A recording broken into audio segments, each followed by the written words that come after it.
All right, kiddo, here goes day number 2. So some things that we need to cover in this simple lesson is the difference between saturated and unsaturated hydrocarbons, how we name simple alkane, alkene, and alkynes, which are the hydrocarbons, and how to name branched alkanes, alkenes, and alkynes. Okay, so I brought up the hydrocarbon table again, table Q, and I want to just go over real quick the alkanes. Remember, they had single bonds. The alkenes, they had a double bond, and the alkynes, they had a triple bond. Well, there's another piece of vocabulary that goes along with this, and that is the word saturated. If you are a saturated hydrocarbon, you have all single bonds. So the alkanes are our saturated hydrocarbons, and the alkenes and the alkynes, which have the double and the triple bond, are our unsaturated hydrocarbons. What that means is that when you are saturated, you have 4 bonds around the carbon and they are holding the maximum number of hydrogens that they can. That makes them saturated. If you are unsaturated, let me get a different color pen, we have this double bond, and that means this carbon is not holding the maximum number of hydrogens that it can. So we could break that bond. Let me draw it down here for you. Let's say we have a double bond there, and we have H, H, H, and H. If I took that and I broke that double bond, so I have single bond, and I have one H up here and one H up here. That's these 2 H's. That's this one and this one, right? And I have another H here and another H here, but I broke that bond, so that bond is not there anymore. This bond and this bond. Oh, that was an eraser. I didn't want to do that. Then what we can, so that bond and that bond, see how they're different? Now look at this guy. You see how he only has 3 bonds around him now, where before he had 4? He is now able to hold 1 more hydrogen. So I can now put an extra hydrogen on him. I'll do it in blue. And that extra hydrogen now makes it saturated. So if you have all single bonds, you are an alkane with an A, you are saturated. If you have a double or a triple bond, you are unsaturated hydrocarbon. All right, hopefully you can read that. I'm trying to write in cursive so that I didn't make as much noise when I was writing it, tap, tap, tap on the video. But anyway, to make a long story short, for these naming straight chain hydrocarbons, we're going to need tables P and table Q. So let me go ahead and grab those for us. All right, on table P, which is right here, you're going to see this prefix, and that prefix relates to how many carbon atoms are in your straight chain. It'll make sense in a second when I get one on the paper here. Okay, so if you have 1 carbon in a continuous chain, then it would have the prefix meth. If you have 2, it's eth, 3 is prop, 4 is but. So let me go to the next page and show you what I mean by that. All right, so this top one that I have written here has 1 carbon in it, so it's going to have the prefix meth. And then at the end, because there's all single bonds, it's going to have the ending ane. So that is methane. Now this molecule that I have right here, this one, has 2 carbons in it. So for the 2 carbons, we use the prefix eth, and then we're going to end it in ane because it is also an alkane. It has all single bonds. So see if you can figure out what this one would be. It has 3 carbons in it, and the prefix for 3 is going to be, that's right, it's going to be prop, and then the ending again is going to be ane because it's all single bonds. It is a saturated hydrocarbon. All right, let's look at these examples. Now in these examples, I put a double bond. So we are now talking about an unsaturated hydrocarbon, or hydrocarbons, because I got 3 of them here, and they have a double bond in them. So these belong to the homologous series called The alkenes. The homologous series is called the alkenes. So this ending, ENE, is going to be the way we end all of these. So let's look at this one. This one has 2 carbons, 1, 2. So, oops, I'm writing the wrong thing. Let's erase that. The 2 carbons are going to be eth, and then it's going to end in ene. So it's ethene. This one has 3 carbons. 3 carbons has a prefix of prop, and it has a double bond, so it's going to end in ene. This one has 4 carbons, so it's going to be but, and then it's going to end in ene because it has a double bond. So the ending tells you the characteristic of what's inside that. All right, let's try these. Now in these you'll see that I have a triple bond. And the triple bonds, if you remember from your hydrocarbons on table Q, are the alkynes. Okay, with the YNES. So we're going to name them the same way. This one has 2 carbons, so it is eth, and then YNE, ethine. This one has 3, so it's propyne. This one, I changed it up a little bit here. You've got 1, 2, 3, 4, 5, 6, so it's hexyne. And again, the ending tells you that you have a triple bond. All right, so let's try one. I'll put one up here, then you can pause me, and you can see if you can get it right. All right, what is the name of this? Hit pause, and then I'll give you the answer. All right, you've got 4 carbons, so it's but. It has a double bond, so it is ene. It is butene. All right, go ahead and try this one. I've got 5 carbons here. Try to name that one.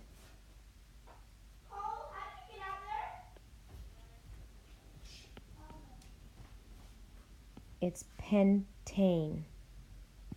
It's ane because they have all single bonds. All right, you ready to move on to the next step? So let's take another piece of paper here. All right, so on this paper, I'm going to draw 2 hydrocarbons, and I want you to name them. All right, so here they are. And hopefully you can see that they are alkenes because I put a double bond in there.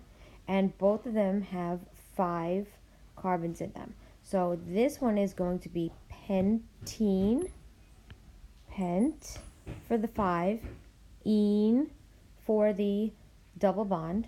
And this one is going to be pentene because it also has 5 carbons and a double bond.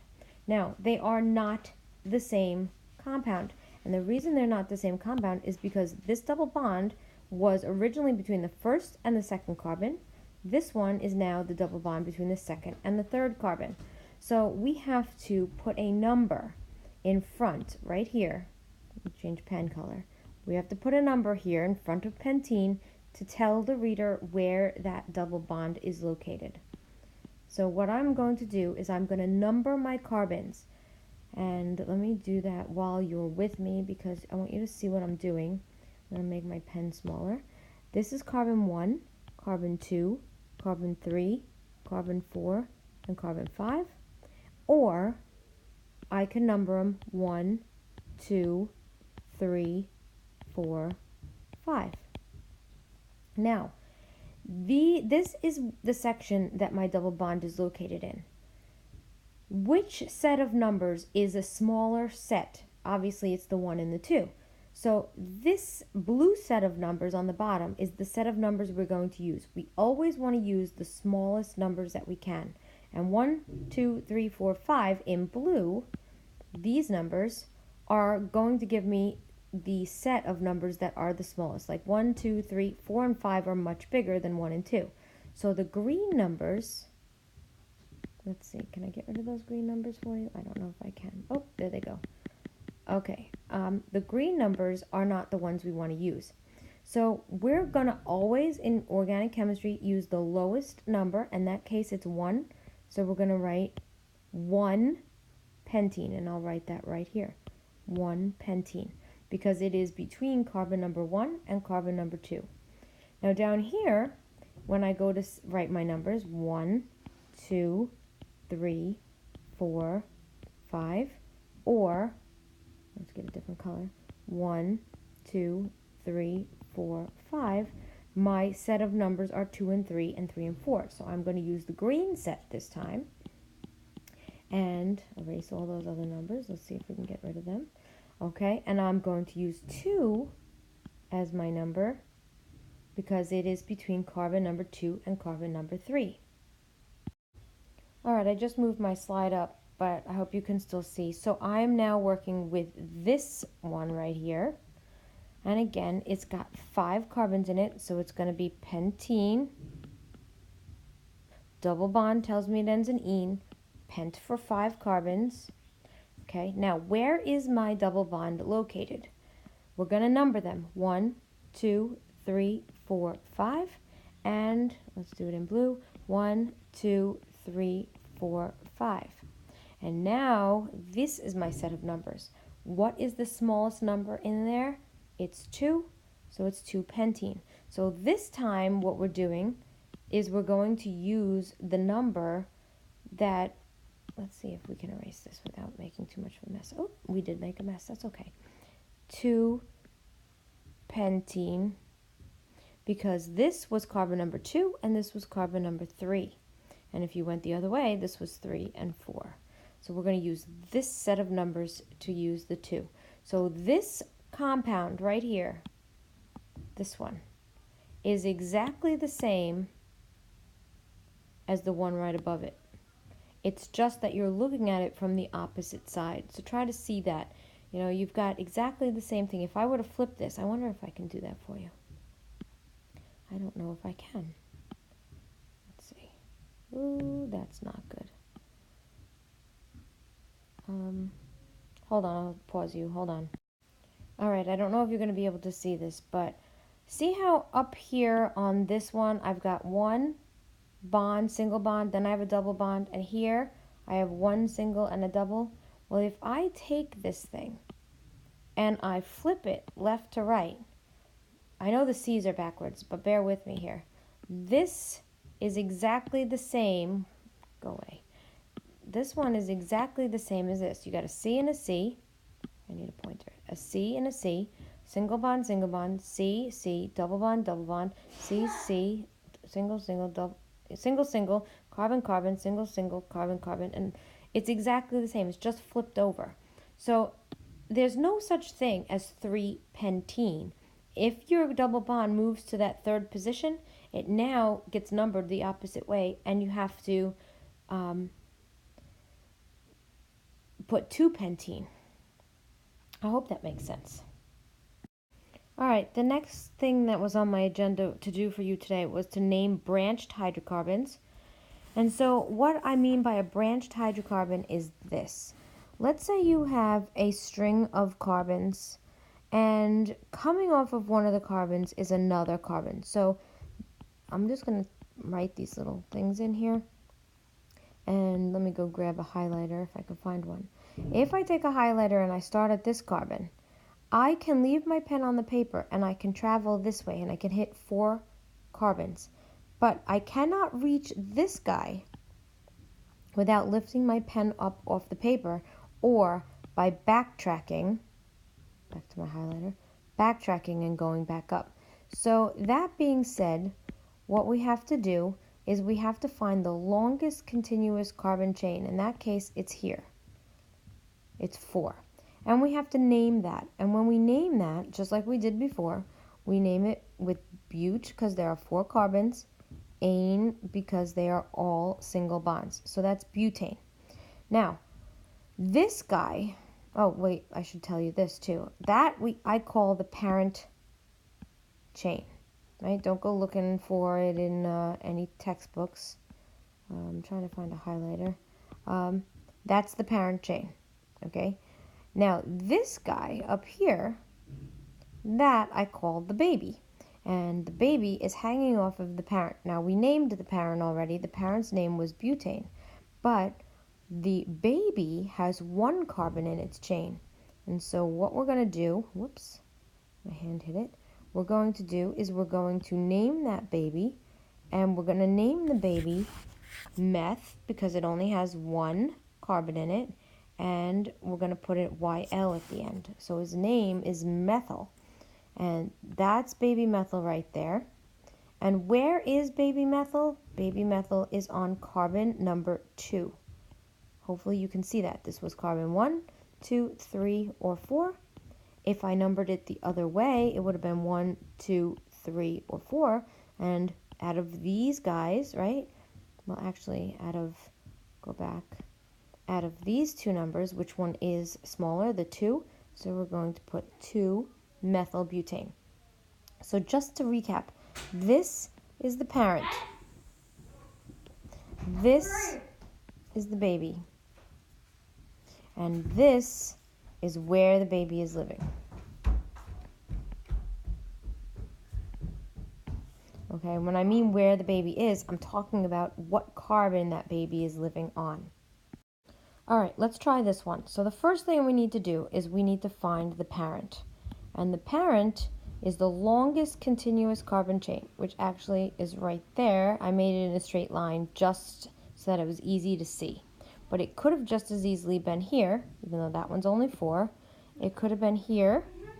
That's the same as the long chain, 1, 2, 3, 4, 5, 6 carbons, right? If you don't see it, it's right here, 1, 2, 3, 4, 5, 6, which is the same as if I started here, 1, 2, 3, 4, 5, 6. Okay, so I'm going to go back, oops, come back here.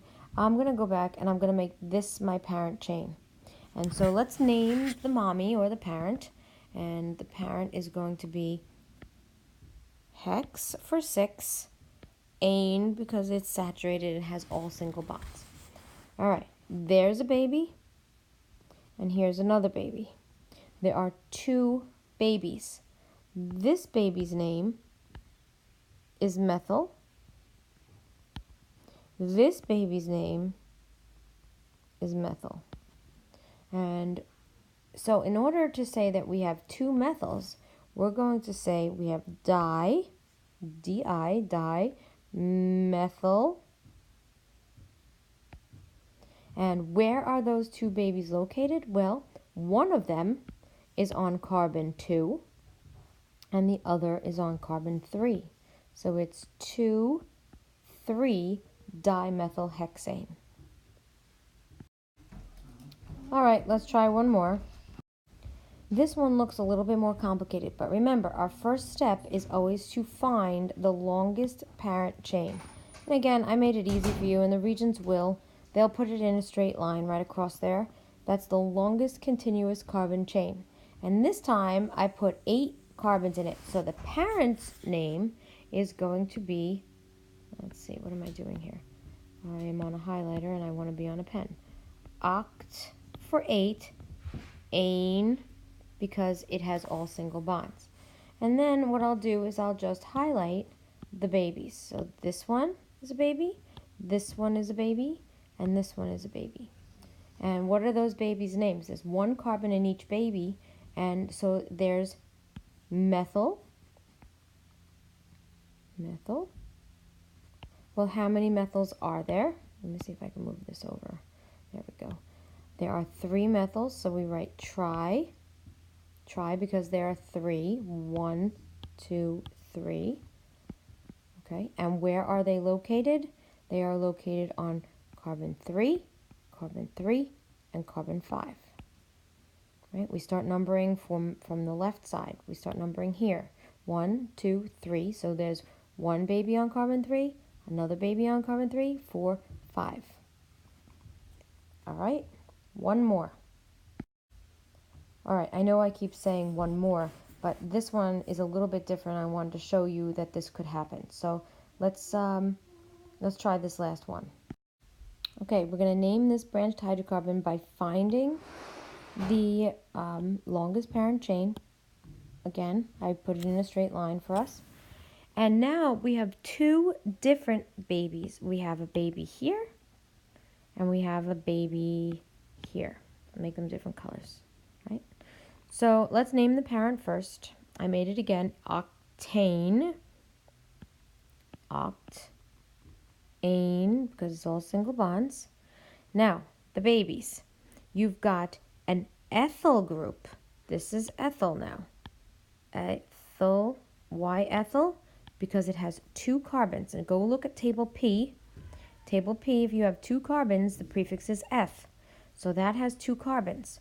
So it is ethyl.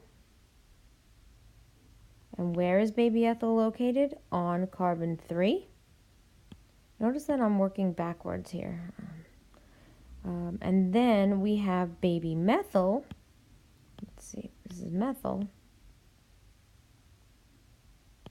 And she/he, we don't know, is on carbon 4. So we got 4 methyl, 3 ethyl, octane. And that's what this mess is right here. Aren't we excited? Okay. So now I need you to try some of these and see if you can name them. So let me just write a few. You try them and then see if you got the answers right. I'll give you the answers after when you pause me, okay? All right, go ahead. Try this one and then pause me. And then when you unpause me, there'll be the right answer there. Okay, the answer was 2-pentene. This is a straight chain hydrocarbon. It's an alkene, so it ends in -ene, and it is unsaturated. All right, go ahead and try this one. All right, the answer is going to be 2,2-dimethylbutane. All right, kid, in the next video, we'll go over isomers and how to make them. We'll do a little bit more practice with this stuff, and then we're going to move on to table R.